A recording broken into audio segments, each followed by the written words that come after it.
Okay, చాలా ఆలస్యం అయిపోయింది. ఈరోజు విపరీతంగా 1:25 అయిపోయింది. కాబట్టి ఒక 15-20 నిమిషాలు ఒకటే వచనం అపొస్తలుల కార్యముల నుండి 6వ అధ్యాయము 8వ వచనాన్ని చూద్దాం. ప్రతి వారం ఒక వచనంకి మనకు సమయం సరిపోతుంది. ఒకటే వచనం చదువుదాం. ఇది స్టెఫను గురించినటువంటి విషయాలు ఇందులో ఉంటాయి. 8వ వచనం చదువుదాం. అపొస్తలుల కార్యం 6:8. స్టెఫను కృపతోనూ బలముతోనూ నిండినవాడై ప్రజల మధ్య మహత్కార్యములను గొప్ప సూచక్రియలను చేయుచుండెను. చాలు చాలు. హల్లెలూయా. స్టెఫను గురించి కొన్ని విషయాలు మనము ఈరోజు కొన్ని విశేషమైన సంగతులు కూడా మనం నేర్చుకోవాలి. మొదటిగా స్టెఫను ఎవరు అనే విషయాన్ని మనకు 6వ అధ్యాయం, ఇదే 6వ అధ్యాయంలో 5వ వచనంలో మనం చదువుతాం. సంఘం అంతట్లో కూడా ఒక సమస్య వచ్చినప్పుడు భోజనాలు వడ్డించడానికి 7 మనుషులు సంఘము ఏర్పరచుకుంది. ఇది అపొస్తలులకు తెలిసి జరిగింది. సంఘము ఏర్పరిచిన లేకపోతే సంఘము నియమించిన 7లో స్టెఫను ఒకడు. ఈ స్టెఫను సాధారణ విశ్వాసి. స్టెఫను ఒక సంఘములో ఒక సాధారణ విశ్వాసే. అందరితో కలిసి ప్రభును ఆరాధించేవాడే. కానీ అన్ఎక్స్పెక్టెడ్ గా స్టెఫనుకు ఒక ప్రత్యేకమైనటువంటి పిలుపు, స్థానము ఏర్పాటు జరిగింది. ఏంటంటే ప్రజలకు భోజనం వడ్డించే పరిచర్యలో ఒకడుగా ఉండాల్సిన పరిస్థితి వచ్చింది. ఇప్పుడు ఈ స్టెఫను ఆ పని చేస్తున్నాడు నమ్మకంగా. తనకు అప్పగించబడిన పనిలో ఈ స్టెఫను నమ్మకంగా ఉన్నాడు. ఆమేన్. వివరణ అంతా బైబిల్లో రాయబడలేదు. స్టెఫను ఎలా పని చేశాడు, ఎన్ని రోజులు చేశాడు, ఏ విధంగా చేశాడు, వివరణ ఇవ్వలేదు. కానీ స్టెఫను గురించి అయితే ఒక సాక్ష్యం ఉంది 5వ వచనంలో. పరిశుద్ధాత్మతోను జ్ఞానముతోను మంచి పేరుతోను నిండుకొనిన వాడు. ఇక అంత మాత్రమే కాదు, స్టెఫను గురించి 8వ వచనంలో కూడా ఉంది. మనం ఇప్పుడు చదువుకున్నాం. ఏమని ఉంది? అతడు స్టెఫను అంట కృపతోను బలముతోను నిండుకొనిన వాడు అని కూడా ఉంది. అంటే 5 విషయాలు ఉన్నాయి ఒక విశ్వాసిలో. జాగ్రత్త. ఈ విధానములున్న స్టెఫను ఒక పనికి నియమించబడ్డాడు. ఆ పని గురించి కూడా పోయిన దినాల్లో మనం కొన్ని విషయాలు నేర్చుకున్నాం. వంట చేయడము, వడ్డించడము, బేషన్లు తోమడము, అవి అన్ని కూడా ఇస్తాలు తీసేయడము, పరిచర్య చేయడం. అది ఇన్సల్ట్ కాదు. అది యేసు ప్రభు వారు నేను పరిచర్య చేయడానికి వచ్చాను, చేయించుకోవడానికి రాలేదని చెప్పాడు. అంటే ఆ విధానం ఎవరిది? స్టెఫను చేస్తున్న విధానం ఎవరిది? ప్రభువుదే. ఆమేన్. అది ఇన్సల్ట్ కాదు. ఇంకా చెప్పాలంటే పరిశుద్ధుడైన దేవుని కుమారుడుగా వచ్చిన మనిషి కుమారుడుగా భూమి మీద ఉన్న ప్రభు అయిన క్రీస్తు మనుషుల పాదాలు కడిగాడు, శిష్యుల కాళ్ళు కడిగాడు. కాళ్ళు పట్టుకొని వారి కాళ్ళు కడగడం అనేది ఇంకా లోకములు అది లిస్ట్ ప్లేస్ లో ఉండే సాధారణ విషయం. అది చాలా తక్కువ స్థాయిలో చూస్తారు. ఒకరి కాళ్ళు కడగడం అనేది చాలా హీనంగా చూస్తారు. కానీ అలాగ తగ్గించుకున్న వాడి ప్రభు. మరి పరిచర్య చేయడానికి ప్రతి విశ్వాసి, ప్రతి సేవకుడు కూడా అలాగ తగ్గించుకోవాలి. ఆమేన్. భూమి మీద ప్రభు నామును బట్టి మనం తగ్గించుకున్నప్పుడు పరలోకంలో ఉన్నతమైన స్థానంలో మనం హెచ్చించబడిన వారంగా ఉంటాం. గొప్ప స్థానం అక్కడ ఉంటుంది.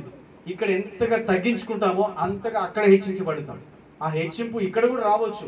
ఇలా తగ్గించుకొని నమ్మకంగా పనిచేసేవాడిని భూమి మీద కూడా దేవుడు హెచ్చిస్తాడు. పరలోకములో ఇంకా గొప్పగా ఉన్నత స్థానంలో ఉంచుతాడు. స్టెఫను ఒక సాధారణ విశ్వాసి. స్టెఫను ఎవరు అంటే స్టెఫను ఒక సాధారణ విశ్వాసే, కానీ అసాధారణ సేవకుడు. Praise the lord. సాధారణ విశ్వాసే కానీ తన జీవిత విధానాన్ని బట్టి చూసినప్పుడు అసాధారణ సేవకుడు. అంటే అపొస్తలులు ఏ స్థాయిలో దేవుని క్రీస్తును స్వయంగా చూసి క్రీస్తుతో జీవించిన అపొస్తలుల స్థానంలో అంత స్థాయిలో వాడబడే అసాధారణ సేవకుడు ఈ యొక్క సాధారణ విశ్వాసి అని పిలువబడే స్టెఫను. ఆమేన్. రెండో విషయం, అతని గొప్పతనము అతని పదవులో లేదు, కానీ అతని పరిపూర్ణతలో ఉంది. హల్లెలూయా. అతని పదవి ఏంటి? పోస్ట్ ఏంటి? అతని డ్యూటీ ఏంటి? అతని ఉద్యోగం ఏంటి? స్టెఫన్ యొక్క పోస్ట్ ఏంటి అంటే వడ్డించడం, పరిచర్య చేయడం వల్ల యొద్ద. ఆ పోస్టును బట్టి, అతని యొక్క హోదాని బట్టి లేక ఉద్యోగాన్ని బట్టి, అతని స్థాయిని బట్టి కాదు. అతని గొప్పతనం ఎందులో ఉందంటే అతని పరిపూర్ణతలో ఉంది.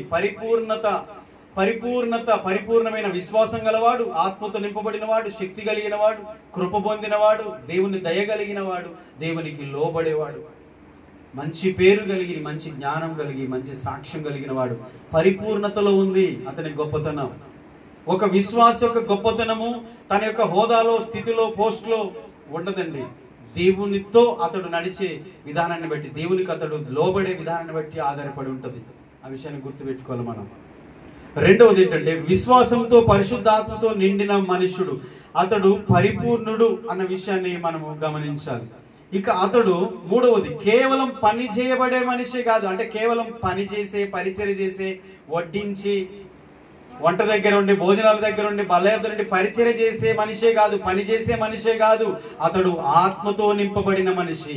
అది చూడాలి మనం. ఆమేన్. ఈరోజు ప్రతి విశ్వాసి కూడా వారు ఏ పనిలో ఉన్నా, ఏ స్థలంలో ఉన్నా, ఏ స్థాయిలో ఉన్నా, ఏ పోస్టులో ఉన్నా, పరిచర్యలో కావచ్చు, లోకంలో కావచ్చు, కుటుంబంలో కావచ్చు, పదవి ఏదైనా, బాధ్యత ఏదైనా, పోస్ట్ ఏదైనా, అతడు పని చేసే మనిషి మాత్రమే కాదు, ఒక విశ్వాసి ఆత్మతో నింపబడిన మనిషిగా ఉండాలి. నేటి సంఘాల్లో ఇన్స్ట్రుమెంట్స్ ఉన్నాయి, వాయిద్యాలు ఉన్నాయి, ఆర్కెస్ట్రా ఉంది, అన్ని అంగులు హంగామాలు జరుగుతున్నాయి, అన్ని ఆర్భాటాలు ఉన్నాయి, పాటలు, మాటలు, ప్రసంగాలు ఎన్నో ఉన్నాయి. కానీ ఆత్మతో నింపబడిన విశ్వాసుల సంఘాలు లేవు. ఇది బాధాకరమైన విషయం. ట్రెండ్ మారింది కదా ఇప్పుడు ఎలా ఉందంటే, ఇప్పుడు యూత్ క్రిస్టియన్స్ లో కూడా చూస్తే బయట లోకంలో డీజే డాన్సులకు, సంఘాల్లో వేస్తున్న సెమీ క్రిస్మస్ అప్పుడు ప్రోగ్రాంలప్పుడు వేస్తున్న డాన్సులకు తేడా లేదు. కొన్నిసార్లు దేవుని ఆత్మ బదులు దయ్యం ఆత్మ వారిలో పనిచేస్తుంది. ఆదిమ సంఘంలో ఉన్నటువంటి దేవుని శక్తిని ఈనాటి సంఘాల్లో చూడలేకపోతున్నాం, ఈనాటి క్రైస్తవులు చూడలేకపోతున్నాం. కారణం ఏంటి? దేవునికి లోబడకపోవడమే. ప్రజలు మనము దేవునికి లోబడి జీవించే వారిగా ఉండాలి. హల్లెలూయా. దేవునికి లోబడే వారిగా మనం ఉన్నప్పుడు దేవుడు ఖచ్చితంగా ప్రజల మధ్య మనల్ని వాడుకుంటాడు. స్టెఫను కృపతోనూ బలముతోనూ నిండుకొనిన మనుష్యుడు, మొదటిది చదివిన వచనంలో మొదటిది. రెండవది, అతడు ప్రజల మధ్య అనేక మహత్కార్యములను, సూచక క్రియలను చేయుచుండెను. రెండవది ఇది. ఒకే వచనంలో మనము డివైడ్ చేస్తే ఫస్ట్ది ఏంటిది? స్టెఫను ఒక విశ్వాసి, కానీ దేంతో నింపబడ్డాడు? కృపతో నింపబడ్డాడు. ఫస్ట్ కృప. రెండవది బలము, అనగా శక్తి, అనగా పరిశుద్ధాత్మ అభిషేకం, పరిశుద్ధాత్మ శక్తి కలిగిన వాడని అర్థం. ఈ రెండు పొందుకున్న ఒక విశ్వాసి ప్రజల మధ్య ఎలా ఉంటాడు? కృపతోనూ బలముతోనూ, కృపతోనూ పరిశుద్ధాత్మతోనూ, దేవుని దయతోనూ, దేవుని ఆత్మతోనూ నింపబడిన ఒక విశ్వాసి ప్రజల మధ్య, అన్యజనుల మధ్య, లేక కుటుంబీకుల మధ్య ఎలా ఉంటాడంటే దేవుని నామాన్ని గౌరవపరిచేవాడిగా ఉంటాడు, దేవుని నామాన్ని మహిమపరిచేవాడిగా ఉంటాడు, ఆయన నామానికి మహిమను తెచ్చే విశ్వాసిగా బ్రతకగలుగుతాడు ప్రజల మధ్యలో. ఈ రెండు పొందినవాడు. అడుగుతున్నారా? ఏమడుగుతున్నారు? ఉదయకాలం ప్రార్థనలో ఏమడుగుతున్నారు? మోషే అనే గొప్ప భక్తుడు, ఆయన గొప్ప దైవజనుడు, 20 లక్షల మంది ప్రజలు నడిపించిన నాయకుడు దేవుని ఏమని అడుగుతున్నాడు? 90వ కీర్తన 14వ వచనంలో ప్రభుని ఏమని అడుగుతున్నాడు చూడండి, ఒకసారి చదవండి ఆ మాట.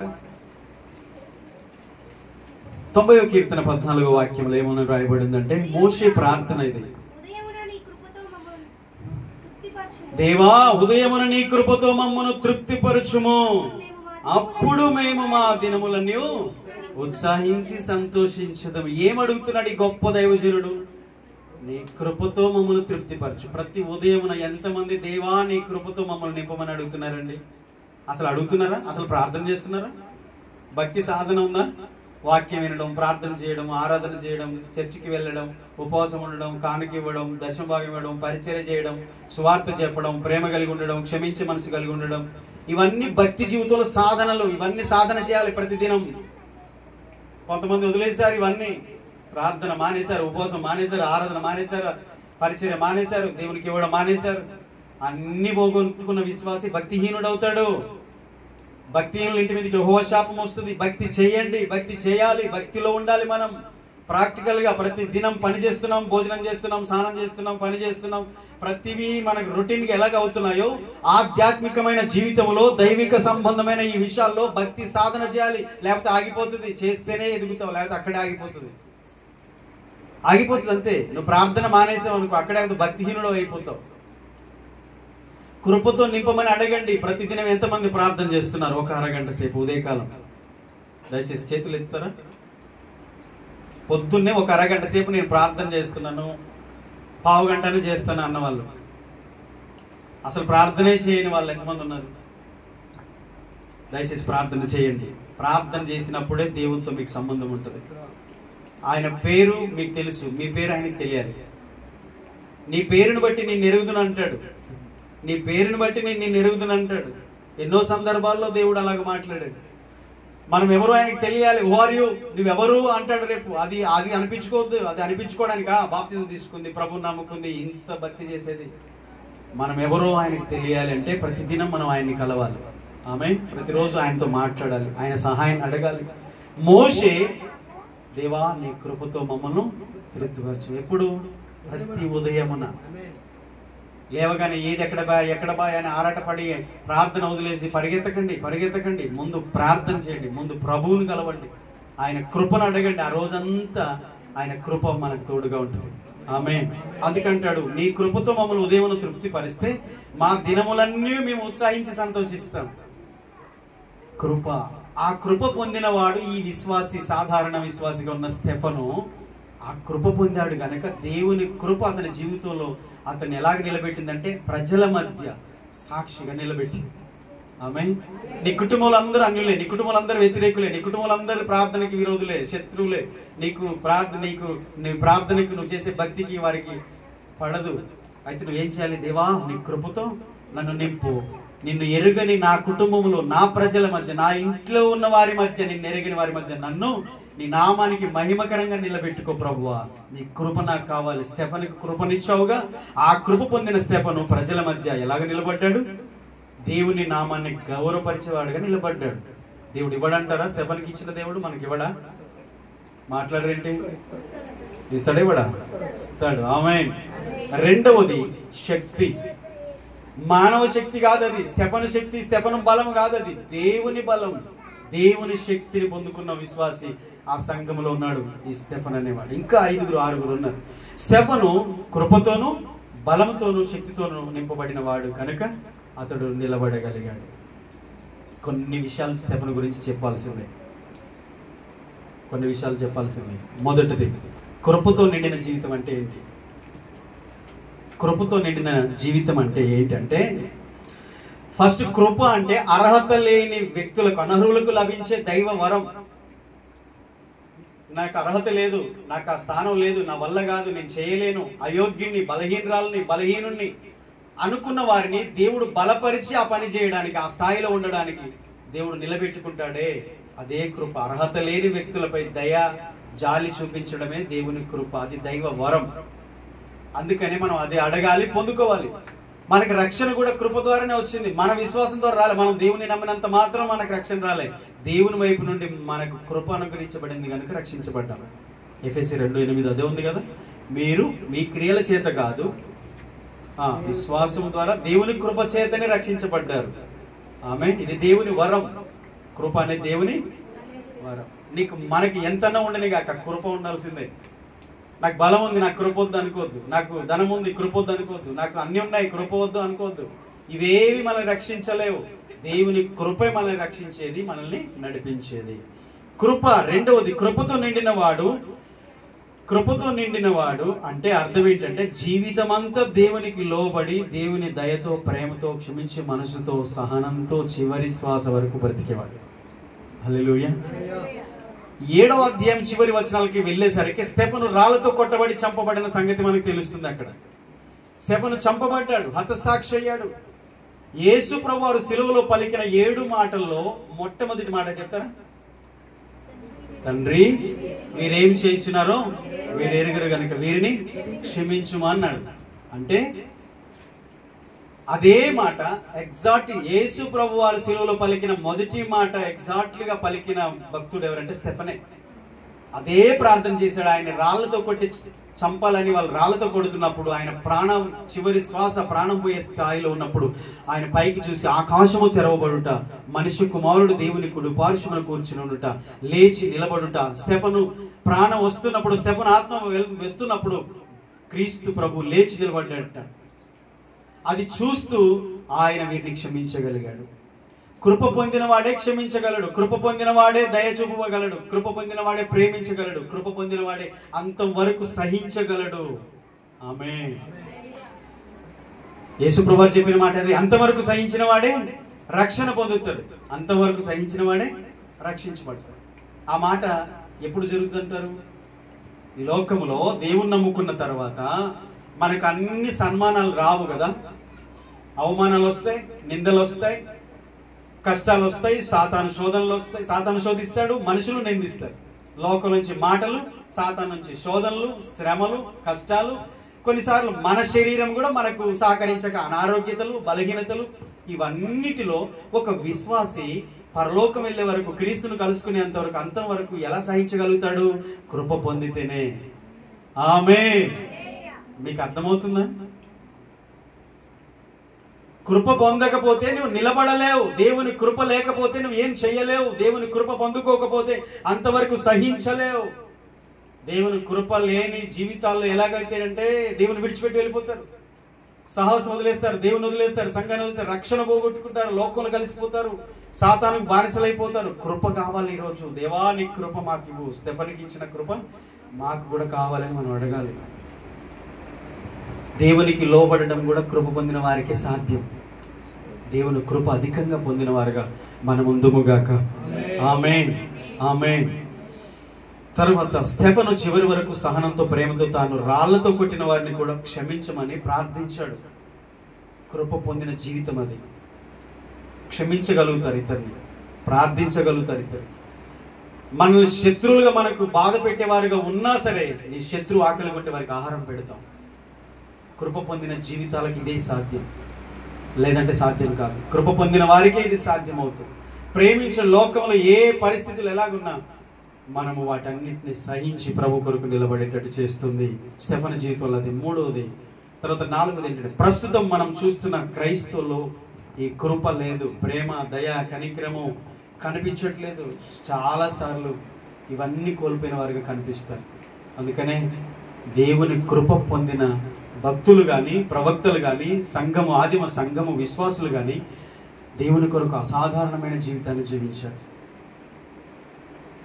దేవుని కృప లేకపోతే నువ్వేం చేయలేవు, నీ వల్ల కాదు. మనిషి తన బలం మీద ఆధారపడినా, తన జ్ఞానం మీద ఆధారపడినా, తను కలిగిన దాని మీద ఆధారపడినా అది శాశ్వతంగా నిలబడలేదు. ప్రాముఖ్యంగా ఒక దేవుని బిడ్డ దేవుని కృప కొరకు ప్రతిదినం వేడుకోవాలి. కృప అధికం కావాలని కోరుకోవాలి. అయ్యా నీ కృపను అధికం చేయి, కృప వెంబడి కృప నాకు దయచేయి, అధికమైన కృప నాకు దయచేయి. ఎందుకంటే నీ కృపే నన్ను లేవనెత్తేది, బలపరిచేది, ధైర్యపరిచేది, నడిపించేది, నిలబెట్టేది. నీ కృప ద్వారా నేను ఏదైనా చేయగలుగుతా. నా శక్తి చేత చేద్దాం అనుకున్నాను, ఓడిపోయాను, ఫెయిల్ అయిపోయాను, పతనమైపోయాను. నా బలాన్ని ఉపయోగించి, నా శక్తిని ఉపయోగించి ఎన్నోసార్లు నీ కృపను నేను ఆధారం చేసుకోకుండా, నీ కృప మీద ఆధారపడకుండా, నా సొంత శక్తి, భక్తి, బలం మీద నేను ఆధారపడి ఎన్నోసార్లు నా జీవితంలో ఓడిపోయిన సందర్భాలు. దేవా నీ కృప నాకు కావాలి, నీ కృప లేకుండా నేనేమీ చేయలేను. ఆ ప్రార్థన మనం చేయాలి. స్టెఫెను సంఘములో ఉన్నప్పుడే, విశ్వాసంగా ఉన్నప్పుడే అధికమైన కృప పొందాడు.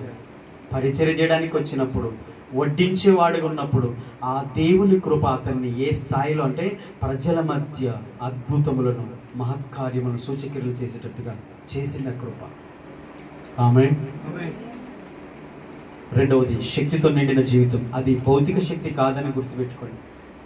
నాకు బలం ఉంది, నేను సేవ చేస్తా అంటే చేయలేను. నాకు బలం ఉంది, నాకు శక్తి ఉంది, నేను అన్ని పనులు చేస్తా అంటే చేయలేదు. ఎన్ని రోజులు ఉంటుంది బలం? ఎన్ని రోజులు ఉంటుంది శక్తి? మన బలం, మన శక్తి భౌతిక పరమైన శక్తి కాదు, కానీ దేవుని బలం కావాలి. హల్లెలూయా. దేవుని శక్తి కావాలి. అడగండి, దేవా నీ కృపను, నీ బలమును నాకు దయచేయమని అడగాలి. దేవుని బలం కావాలి, దేవుని శక్తి కావాలి ప్రతి బిడ్డకు. ఇది మీరు అడగకపోతే రాదు. మీరు దేవుని అడగనందున మీకు దొరకట్లేదు. ఏమండి, దేవుని అడగాల్సిన అవసరం నాకు లేదు అయ్య గారు అంటారా? ఓకే, అడగకుంటే అడగకపో, అడిగితేనే ఇస్తాడు ఆయన. మీ పిల్లలు మీకు ఏదైనా, మిమ్మల్ని ఏదైనా అడిగితేనే ఇస్తారు. మీరు తెలుసు వాళ్ళకి ఏం అవసరం మీకు తెలుసు, కానీ అడిగేదాకా చూస్తారు. మరి దేవుడు కూడా అంతే. మాకు కృపొద్దు, బలం వద్దు అంటే ఓకే, నీకు చాలా బలం ఉంది నాయన, పో, నీ బలం ఎన్ని రోజులు నడిపిస్తుందో అంటాడు. మనం ఆయన తట్టు తిరిగినప్పుడు, ఆయన వైపు మళ్ళినప్పుడు, ఆయన మీద ఆధారపడినప్పుడు, ఆయన కృప కొరకు మనం వేడుకున్నప్పుడు, ఆయన బలమును ఇవ్వమని మనం అడిగినప్పుడు, ఆయన కృపను, బలాన్ని మనకిచ్చే దేవుడు. హల్లెలూయా. స్టెఫెనుకు బలాన్ని, కృపను ఇచ్చాడు. అయితే ఆ శక్తి, బలం అనేది స్టెఫెన్ది కాదు, మానవ శక్తి కాదు. ఇక్కడ శక్తి అంటే మానవ శక్తి కాదు, దైవ శక్తి అనగా పరిశుద్ధాత్మ శక్తి అన్న విషయాన్ని మనం గుర్తించాలి. ఓకే, ఈ శక్తి వల్ల ప్రజల మధ్య కార్యాలు జరిగాయి, మార్పు జరిగింది ప్రజల్లో.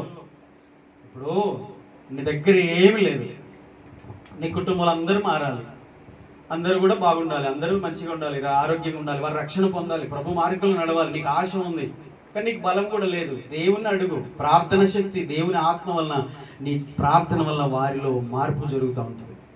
ప్రజలు అద్భుతాలు సూచక్రియలు చూసారా, మార్పు పొందారట, మార్పు కూడా పొందారు. యేసును ఆస్వాదించిన జీవితం మారిపోతుంది. జక్కయ్య, నేడు నీ ఇంట నేను ఉండాల్సింది అన్నాడు, ఒక్క మాట అన్నాడు ఆయన, అంతే, జీవితం మారింది. ఎలా మారింది? చేర్చుకున్నాడు గట్టి మారింది. వద్దు నాయన అనలేదు, నీకోసమే నువ్వు మేడి చెట్టు ఎక్కా, నేను చూడాలని ఈరోజు రా ప్రభువా, నువ్వు రావాలి. యేసును చేర్చుకున్న ఏ జీవితమైనా, యేసు అడుగుపెట్టిన ఏ కుటుంబమైనా ఆ కుటుంబంలో పరిస్థితులు మారుతాయి. యేసయ్యా మా ఇంటికి రా అని ఆశపడితే సరిపోతుందా? ప్రార్థించాలి, ప్రాధేయపడాలి, జక్కయ్యలాగా పరుగెత్తాలి, ప్రయాసపడాలి. యేసును చూడాలని ఆశ ఏ జీవితంలో ఉంటుందో ఆ జీవితం ధన్యమైపోతుంది. ఆమేన్, ఆమేన్. స్టెఫను జీవితంలో యేసును కలుసుకున్న జీవితం ఆయనకుంది. ఆ శక్తిని పొందుకున్నాడు ప్రార్థన ద్వారా. అతడు ప్రార్థన ద్వారా దైవ శక్తిని పొందినవాడు కనుక ప్రార్థించే ఒక వ్యక్తి ద్వారా కుటుంబంలో అందరూ మారు మనసు పొందుతారు. అసలు ప్రార్థన చేయకపోతే ప్రార్థన శక్తి ఒక రోజులో రాదు, ఇది సంవత్సరం పట్టవచ్చు, కొన్ని సంవత్సరాలు కూడా పట్టవచ్చు. కానీ నీ ప్రార్థన ద్వారా దేవుని శక్తి ప్రభావితం చేయబడుతుంది, ఇతరులోనికి వెళుతుంది. అది నీకు తెలియదు, వారిని తాకుతుంది, వారి హృదయాలు మార్పు చెందుతాయి, కలవరం వస్తుంది వారికి. మేము కూడా చర్చకు వస్తామంటారు, మేము దేవుని మార్గం నడుస్తామంటారు. బలహీనతలు విడిచిపెడతారు, బంధకాలు తెగిపోతాయి, పాపములు మారిపోతాయి, దేవుని కార్యాలు జరుగుతాయి. కానీ మనం ఒక స్టెఫన్ లాగా దేవా నీ శక్తిని నాకు ఇవ్వమని అడిగిన రోజు నువ్వు శక్తివంతమైన విశ్వాసంగా నిలబడతావు. నువ్వు అడగనంత వరకు, ప్రార్థన చేయనంత వరకు దేవుడు ఇవ్వడు, అంతే, దేవుడు ఇవ్వడు. మనం అడిగితేనే ఇస్తాడు. హల్లెలూయా. అడుగుదాం.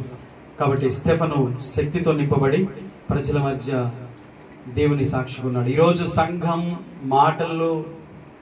సంఘంలో పాటలు, ఆటలు, ఏంటి ఆటలు అంటే ప్రోగ్రామ్ జరుగుతూ ఉంటాయి కదా, చిన్నపిల్లల ప్రోగ్రాం కావచ్చు, సెమీ క్రిస్మస్ ప్రోగ్రాంలు కావచ్చు, డ్యాన్సులు కావచ్చు, మాటలు, పాటలు, ఆటలు, ప్రసంగాలు, సెలబ్రిటీలు. సంఘం ఎలా అయిపోయిందంటే ఈ తరానికి స్నేహం అయిపోయింది. కానీ ఆదిమ సంఘములాగా శక్తివంతంగా లేదు. మాదిరి లేకుండా కూడా ఇలాంటి భయంకరమైన నష్టాలు జరుగుతాయి. గుర్తుపెట్టుకోండి, స్టెఫను ఒక మాదిరి కలిగిన విశ్వాసిగా మనకు కనిపిస్తున్నాడు. ఎక్కువ ప్రసంగాలు, మాటలు, పాటలు కనిపిస్తున్నాయి కానీ మార్పు లేదు ప్రజల్లో. ఇది నిజమే. 2 తిమోతి పత్రిక 3వ అధ్యాయంలో 5వ వచనంలో ఒక మాట ఉంటుంది. ఏమిటో తెలుసా? అపొస్తలుడైన పౌలు తిమోతికి రాస్తూ, తిమోతి, అంత్య దినములలో అపాయకరమైన కాలములు వచ్చాయి. మనుషులు ఎలాగుంటారంటే స్వార్థ ప్రియులు, బింకములాడువారు, తల్లిదండ్రులకు అవిధేయులు, గర్వాంధులు, ద్రోహులు, దేవుని కడ సుఖం ఎక్కువ అనుభవించేవారు. ఇక లిస్ట్ చెప్పుకుంటూ 5వ వచనంలో ఒక మాట అంటాడు. ఏమంటే, పైకి భక్తి గల వారి వలె ఉండి దాని శక్తిని ఆశ్రయించిన వారై ఉన్నారు. గట్టి వాళ్ళని కనిపెట్టి జాగ్రత్తగా ఉండనైనా అలాంటి వాళ్ళ సహవాసం కూడా చేయకు. ప్రార్థన చేయని వాళ్ళు ఏం చేస్తారు? భక్తిహీనులు అవుతారు. దేవునికి లోబడకుండా, వాక్యానికి లోబడకుండా, ప్రార్థన చేయకుండా, పరిశుద్ధంగా ఉండకుండా, దేవుని భయం లేకుండా ఉంటే ఏమవుతుందంటే భక్తి ఉండదు, భక్తిహీనత ఉంటుంది. అంటే భక్తి ఉంటుంది కానీ కొంచెం ఉంటుంది. రక్తహీనత అంటే బ్లడ్ తక్కువ ఉన్న వాళ్ళని ఏమంటారు? రక్తహీనులు. బ్లడ్ పర్సెంటేజ్ 3-4% ఉందంటే ఖచ్చితంగా బ్లడ్ ఎక్కియాలి, అడ్మిట్ చేయాలి. అది ఎందుకు? అది సీరియస్ కండిషన్ అంటారు. మరి భక్తి తక్కువ ఉంటే ఇది కూడా సీరియసే అమ్మా, సీరియస్. ఇది రక్తహీనత ఎంత సీరియసో వెంటనే బ్లడ్ ఎక్కియాలి, ఐరన్ ఇంజెక్షన్లు వేయాలి, లేదంటే ఏదో ఒకటి చేయాలని చెప్తారు. మరి భక్తిహీనత కూడా ఇదే ప్రమాదం. భక్తిలో కూడా హీనత వచ్చిందంటే ఇంతే ఉంది, భక్తి అంతా తగ్గిపోయింది, అసలు భక్తే లేదనుకో, అది ప్రమాదమే. దాని వలన అటు దేవునికి కాకుండా సాతానికి కాకుండా ఇద్దరి మధ్యలో నలగొట్టబడతా ఉంటారు. ఇప్పుడు దేవుడు శోధించాడా? సాతాను కష్టం తెచ్చాడా? ఈ కష్టాలు ఎందుకు వచ్చాయి, శోధనలు ఎందుకు వచ్చాయి? దేవుడా, నేను చర్చికి వెళ్తున్నాగా, దేవుడు ఎందుకు ఇట్లా చేశాడు అంటాం. కానీ అసలు చేసేది ఎవరు? సాతాను. ఎందుకు సాతాను చేస్తున్నాడు? భక్తి తక్కువైంది కనుక. మన భక్తి లోపిస్తే సాతాను ఆడుకుంటాడు. అదే మనం భక్తిలో ఎక్కువగా ఉంటే సాతాను పారిపోతాడు. యాకోబు ఏం చెప్తున్నాడు? దేవునికి లోబడి ఉండండి, అపవాదిని ఎదిరించండి, అప్పుడు వాడు మీ ఎదురుని పారిపోతాడు. ఎప్పుడు ఎప్పుడు మనం దేవునికి లోబడటం సాతాను చూడాలమ్మా. నువ్వు మోకాళ్ళు వేయడం ఎవరు చూడాలి? నీ విరోధి చూడాలి, నీ శత్రువు చూడాలి. నువ్వు మోకాళ్ళు వేసి అమ్మో ఏం సంగతి చూద్దాం అనుకున్నావు, వీళ్ళు ఇంట్లోకి పోయి ఏదో చేద్దాం అనుకున్నాం, కానీ ఎప్పుడు చూసినా మోకాళ్ళు వేస్తుంది, ఎప్పుడు చూసినా ప్రార్థన చేస్తుంది. నేను ఏదో చేసినా ఏది జరగట్లేగా, వేస్ట్గా నేనే ఉండలేనని పారిపోతాడు. మనం ప్రార్థన చేస్తున్నామా లేదా సాతాను చూడట్లేదా? చూస్తున్నా చూడట్లేదా? మీరు ప్రార్థన చేస్తున్నారా చేయట్లేదా అనేది దేవుడు చూస్తున్నాడు, సాతాను కూడా చూస్తున్నాడు. మరి ప్రార్థన చేస్తున్నారా మీరు? రోజు చెప్పాలి, నిజం చెప్పాలి. చేస్తున్నారా? వాక్యం వింటున్నారా? చదువు వచ్చిన వాళ్ళు, బైబిల్ ఉన్న వాళ్ళు బైబిల్ చదువుతున్నారు. రోజు ఒక్క అధ్యాయమైనా చదువుతున్నారా? వాక్యం చదువుతున్నారా? తెలిసిపోయా. నువ్వు వాక్యం చదవవు, ప్రార్థన చేయవు, దేవునికి లోబడవని సాతానికి తెలుసు. అర్థమైందా? అప్పుడు కష్టాలు స్టార్ట్ అవుతాయి. కాబట్టి దేవుని మీద నింద వేయద్దు. మన వంతుగా మనం ఏం చేయాలంటే కృపతోనూ పరిశుద్ధాత్మ శక్తితోనూ నింపబడుతూ భక్తి చేసేవారిగా మనం ఉండాలి. ఎక్కువగా మనము భక్తి పరులుగా ఉండాలి. అంత్య దినాల్లో భక్తిహీనులుగా ఉంటారు. పైకి భక్తి గల వారి వల్ల కనిపిస్తారు, కానీ దాని శక్తిని ఆశ్రయించరు, పొందరు. ఆ శక్తి వారిలో కనిపించదు కదా. కాబట్టి ఏం కావాలి? మనకి శక్తి కావాలి. ఆ శక్తి ఎలా వస్తుంది? భక్తి చేస్తే వస్తుంది. చెప్తామా? శక్తి ఎలా వస్తుంది? భక్తి చేస్తే వస్తుంది. ఆ భక్తిలో భాగమే వారంలో ఒక పూట ఫాస్టింగ్ ఉండండి. జోక్ తీసుకుంటున్నారు మీరు, ఎందుకంటే మీకు అది జోక్ అయిపోయింది. సీరియస్గా తీసుకోండి. వారంలో ఒక పూట ఫాస్టింగ్, ఒక పూట భోజనం కట్. మేము ప్రతి నెలలో బలకు ముందు 3 రోజులు ఫాస్టింగ్ ఉంటున్నాం. శుక్ర, శని, ఆది రోజు 3 రోజుల కోసం ఉంటున్నాం. అంతకుముందు 7 days ఫాస్టింగ్ ఉన్నాం. మళ్ళీ ప్రతి గురువారం, ప్రతి శుక్రవారం ఒక పూట అయితేనే ఉంది. సరే మేము పని చేస్తామయ్యా, ఎక్కువ పని చేస్తాం కాబట్టి ఉండలేమంటే ఒక్క పూట అన్నా ఉండండి వారంలో. బయట ఎండలో పనిచేసే వాళ్ళు, కష్టపడే వాళ్ళు ఎక్కువ ఉండలేరు కాబట్టి భోజనం చేయాలి కాబట్టి మీరు ఒక్క పూట అయినా వారంలో ఉండి ప్రార్థన చేయండి. ఆ ఒక్క పూట ఫాస్టింగ్ ఉండి కూడా పని చేయొద్దు. ఒక 2 గంటలు స్నానం చేసి ప్రార్థన చేసుకొని మీ పరిస్థితులు దేవునికి చెప్పండి. ఉపవాసం ద్వారా దేవుని శక్తి మనలోకి వస్తుంది. మన భక్తి కూడా ఇంప్రూవ్ అవుతుంది, పెరుగుతుంది. బ్లడ్ ఇంప్రూవ్ అవుతున్నట్టు భక్తిహీనత పోయి భక్తి పెరుగుతుంది. వాక్యం వినండి, పాటలు వస్తే పాడుకోండి. మీరు పనిచేసేటప్పుడైనా, ప్రయాణంలో మీరు ఏది చేస్తున్నా దేవుని పాటలు పాడండి. సినిమా పాటలు కాదు, దేవుని పాటలు పాడండి, వినండి. మీకు భక్తి అనేది మీలోకి వస్తుంది. మీ ఆత్మ దేవునిలో ఆనందించడం ప్రారంభమవుతుంది. మీ ఆత్మకు బలం వస్తుంది. దయచేసి అర్థం చేసుకోండి. ఒక విశ్వాసి కృపతో బలంతో నింపబడితే ఇలాంటి కార్యాలు జరుగుతాయి. చివరిగా ఆ వ్యక్తి పదవి కన్నా ప్రాముఖ్యతను, నిష్ఠగా ఉండడానికి ప్రాముఖ్యతను ఇచ్చాడు. పదవిలో గొప్పతనం కాదు, కానీ అతని పాత్రలో గొప్పతనం ఉందన్న విషయాన్ని గుర్తుపెట్టుకోండి.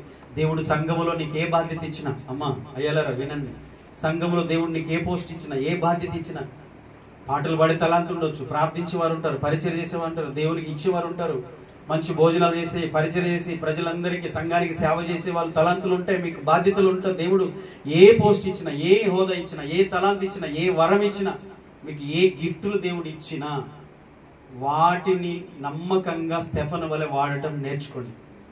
అపనమ్మకస్తులుగా ఉండకండి. మీరు నమ్మకంగా మీరు అది చేయండి, అంతే. నా బాధ్యత ఇది, నేను చేయాలంతే. పాటలే మళ్ళీ చెప్తున్నాను, పాటలు కానుండి అన్ని పరిచర్యలు సంఘంలో దేవుడు మిమ్మల్ని అద్భుతంగా ఆ వరాన్ని ఇంప్రూవ్ చేసి వాడుకుంటాడు. దేవుడు వాడుకుంటాడు. పదవి కన్నా పాత్ర గొప్పది. మనమే దేవునికి కావాల్సింది, మనం ముఖ్యం. ఓకేనా? దేవుడు మనల్ని ఇష్టపడితే మనల్ని ఎలాగైనా ఆయన మహిమ కొరకు నిలబెట్టుకుంటాడు. కాబట్టి స్టెఫను వల్ల మనం ఉండడానికి ఇష్టపడదాం. చాలా విషయాలు ఉన్నాయి నేర్చుకుంటే, ఎన్నో విషయాలు స్టెఫను గురించి ఇంకా లోతుగా నేర్చుకోవచ్చు మనం. కానీ ఈ మటుకు చాలు ఈ రోజు వరకు.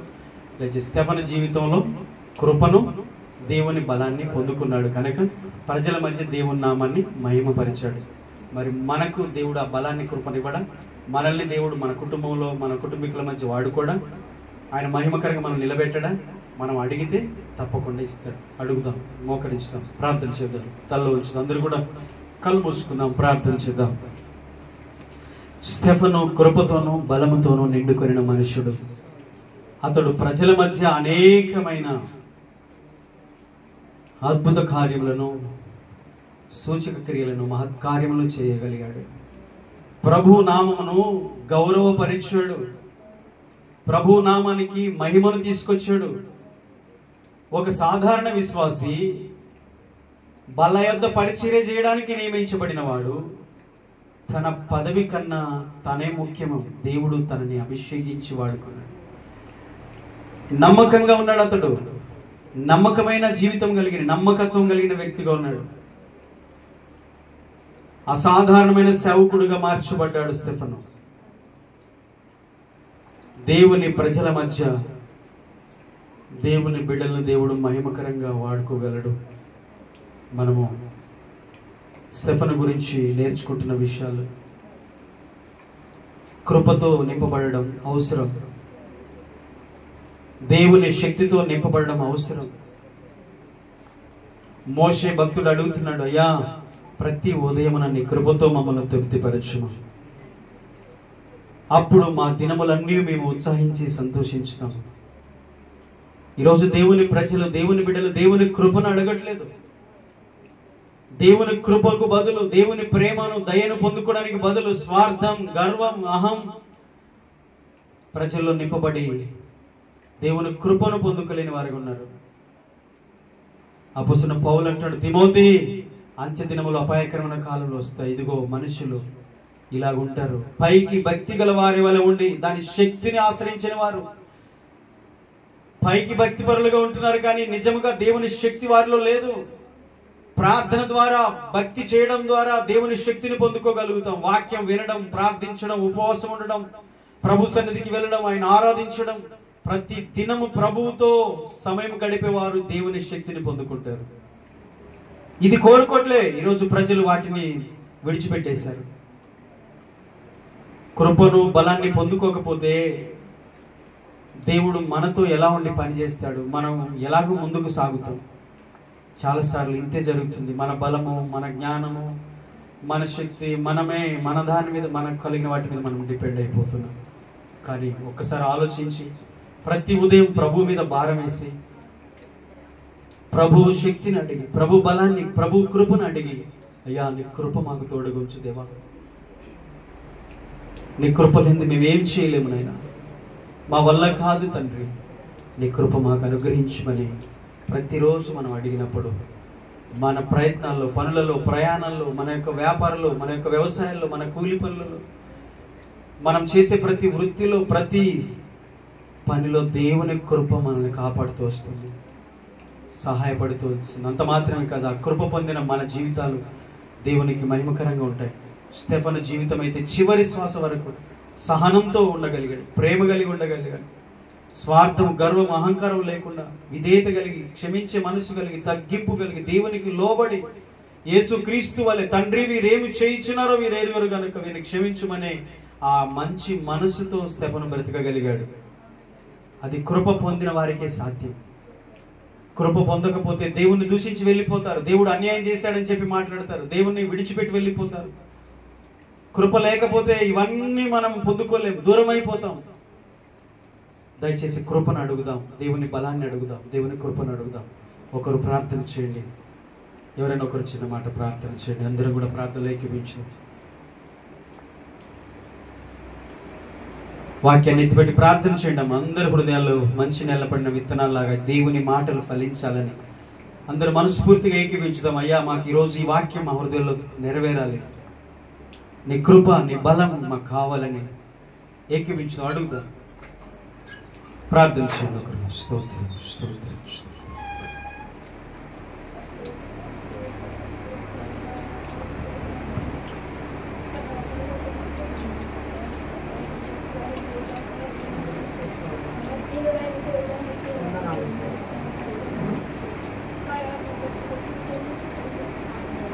Aslında bu